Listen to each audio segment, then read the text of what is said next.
Islami na tregon qartë se të gjithë pejgamberët e Allahut subhanahu wa taala e kishin një mision. Të gjithë pejgamberët e Allahut e kishin një mision.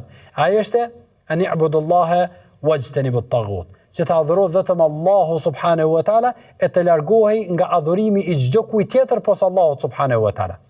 Dhe ky koncept shumë i thjesht në shqiptim dhe shumë i thjesht në ndoshta edhe në ndëgjim është pikërisht dallimi i madh që ofron Islami në raport me çdo besim tjetër, sepse Islami pra i pranon të gjithë pejgamberët duke mos bërë dallimin e tyre në thirrjen që ata e kanë bërë.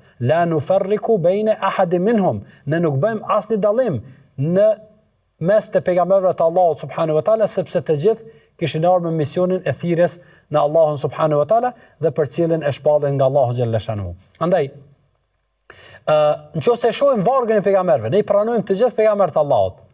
Andaj pse duhet të bëhet shkputja dhe ndalja në pranimin e këtyre pejgamberëve? Pra pse duhet të ndalemi tek Musa, e s'duhet ta besojmë edhe Isa alayhis salam. Po mirë, pse duhet të ndalemi te Isa alayhis salam e nuk duhet ta pranojmë pejgamberin sallallahu alaihi wasallam?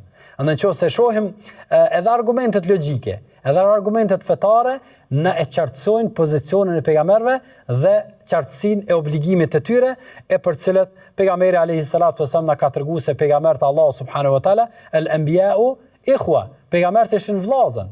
Pra ata ishin vëllezër, dallonin ligjet e tyre, por e kishin të njëjtin bazë dhe kishin të njëjtën thirrje, thirrjen e Allahut subhanahu wa taala dhe besimin në Zotin një, dhe vetëm besimin e pastër, të cilin pastaj Allahu subhanahu wa taala e ka mbyll përmes Islamit.